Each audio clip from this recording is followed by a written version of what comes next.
Stories about cool facts about the human body. Story 1. Soup Week and its unexpected consequences. One day, Wayne decided to make an unusual culinary experiment for himself. Tired of eating a variety of food, he decided to reduce his menu to the simplest option, to eat only soup. No side dishes, appetizers, or desserts. Just soup for lunch, day after day. Initially, this seemed like a great idea. After all, soup is light and nutritious. What could possibly go wrong? As Wayne began his soup week, he felt pretty good. For the first few days, everything went according to plan. He even felt light in his body. Every meal was predictable and simple. Soup, hot, comforting, and hearty. By the middle of the week, however, the first oddities began to appear. His body began to give alarm signals. There was an unusual feeling of heaviness and bloating in his stomach, but Wayne wrote it off as the usual process of digestion, believing that everything would get better with time. On Thursday, he went to spend the evening with his friends, even though he was not feeling well. They met in a cozy cafe, talking, laughing, and Wayne tried not to pay much attention to the fact that his lower abdomen was starting to ache. The pain was increasing, becoming more and more palpable,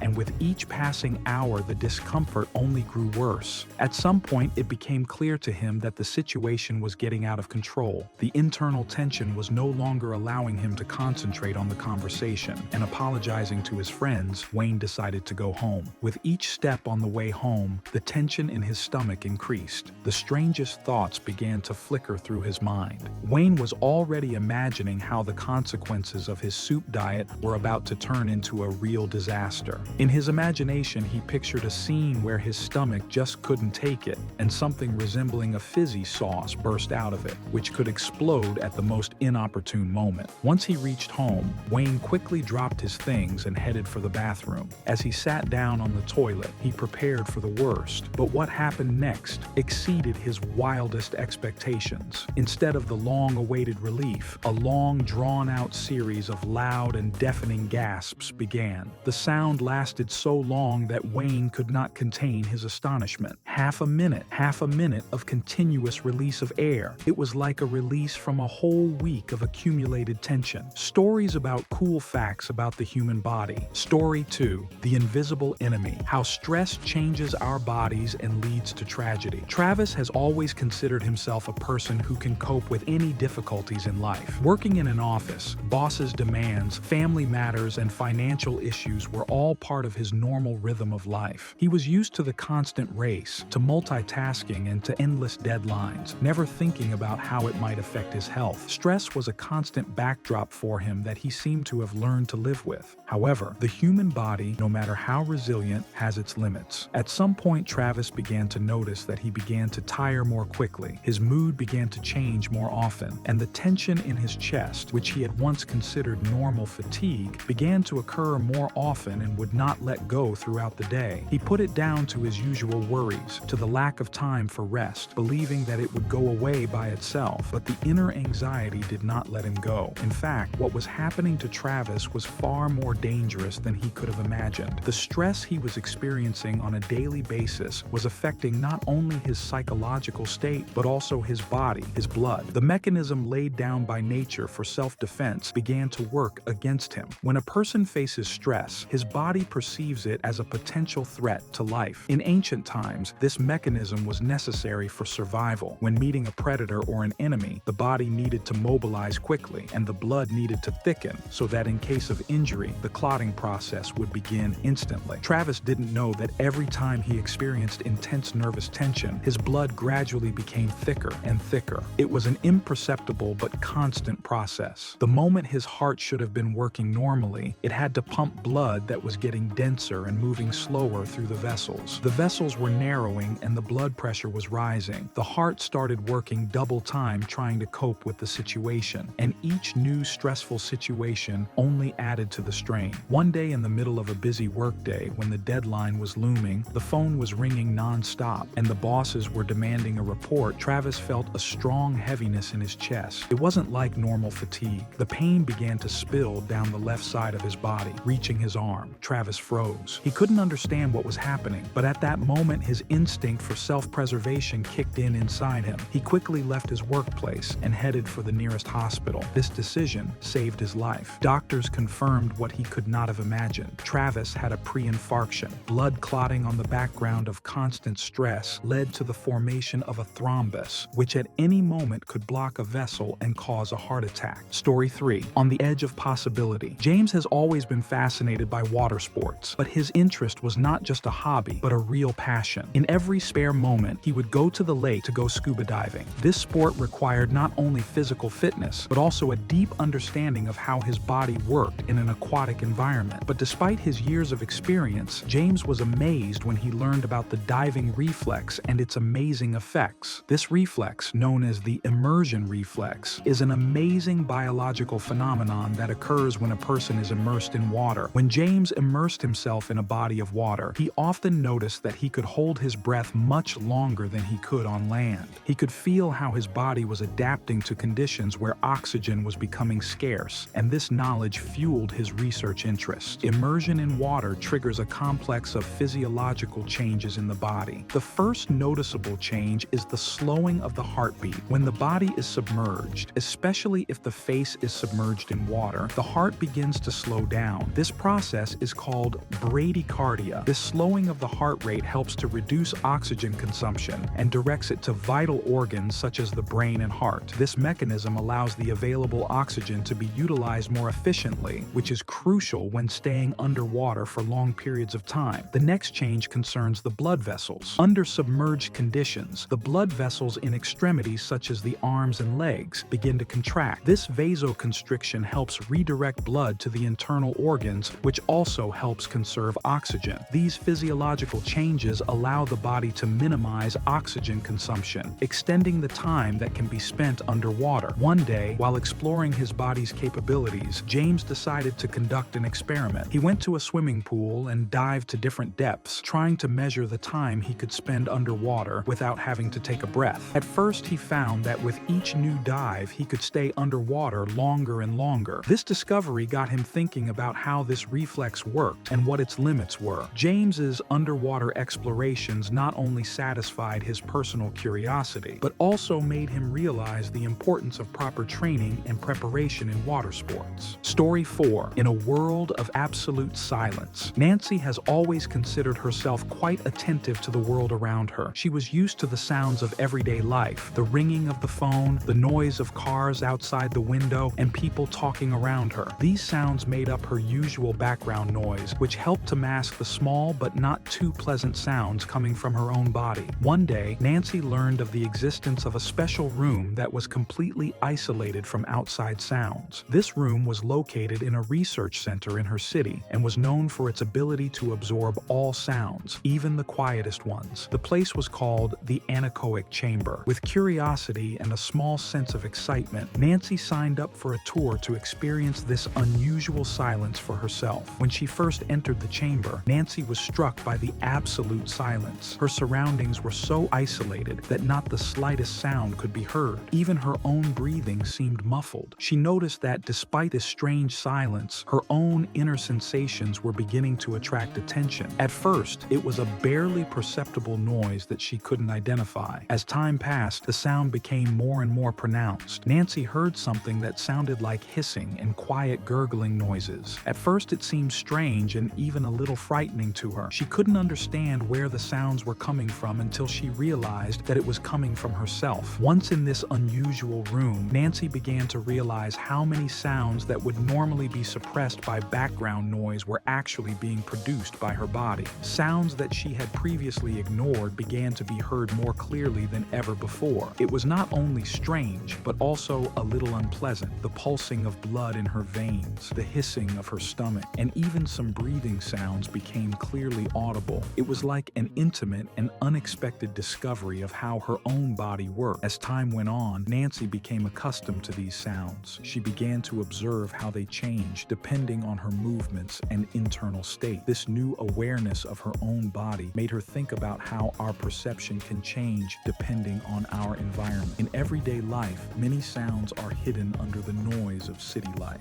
and it is only when we find ourselves in absolute silence that we can hear the sounds that have always been there but that we have not noticed. Story 5. Secrets of Taste. Mason was a biology student and had recently immersed himself in the world of anatomy and physiology. Every day he was exposed to new vistas of knowledge about how the human body functions. However, one of the recent discoveries he made in class surprised him the most. It all started with a trivial but curious moment. After a stressful day at the university, Mason decided to relax with a bottle of lemonade. He opened the cap and found a small text on it that said that taste buds live no longer than 10 days. At first, this seemed questionable to Mason, but his interest in biology was too great to simply ignore this discovery. He decided to test the validity of this information. Back home, Mason immersed himself in his textbooks and scientific articles. It turned out that the information he found under the covers was quite accurate. On average, taste buds do indeed live for 7 to 10 days. This discovery came as a real surprise to him. He was amazed at how quickly these important elements of the senses are renewed. The bottom line is that the taste buds on the tongue play a key role in how we perceive the flavor of food. Every day, they are exposed to different substances, which inevitably causes them to wear out and become damaged. To maintain normal taste perception, the body is constantly producing new receptors to replace old ones. Mason also learned that olfactory receptors located in the nose have a slightly longer lifespan of 30 to 60 days. This discovery gave him more insight into how the different senses function and how they maintain their performance. Story 6. Brain Filter. Linda has always been fascinated by neurobiology. Her interest in how the human brain works led her to learn many surprising facts about perception and sensory systems. One day, while reading a scientific paper, Linda came across one of the most amazing discoveries in the field of neurobiology. Our consciousness actively filters out vast amounts of sensory information. This concept was so striking that Linda decided to conduct an experiment to see how this worked in practice. In her everyday surroundings, she began to pay attention to details that had previously seemed unimportant to her. Linda first noticed that although she wore clothes all the time, she had absolutely no sense of them on her skin. This was the result of her brain beginning to ignore the constant sensory stimuli. When she felt the texture of her clothes, it was only because she was paying attention to that aspect, not because her brain was perceiving it all the time. Next, she realized that she didn't even notice the blinking process. The eyes close and open millions of times a day, but this process happens so quickly and automatically that the brain completely ignores it. This made Linda realize how easily we can ignore even important physiological processes when they happen too often. Another surprising discovery had to do with breathing. Linda noticed that while she was talking or doing other things, she didn't realize how often or how deeply she was breathing. Breathing became such an automatic process that she paid no attention to it, even when it affected her speech. The most striking discovery was how the brain ignores the nose. Even though the nose was constantly in the visual field, its image was always filtered out. This was because the brain adapts to the constant presence of objects and does not consider them significant so as not to overload the mind with unnecessary details. These observations were a real eye-opener for Linda. She realized that her brain worked like a filter, allowing her to focus on important information while ignoring everything else. This process was necessary to avoid overload and to focus on meaningful events and tasks.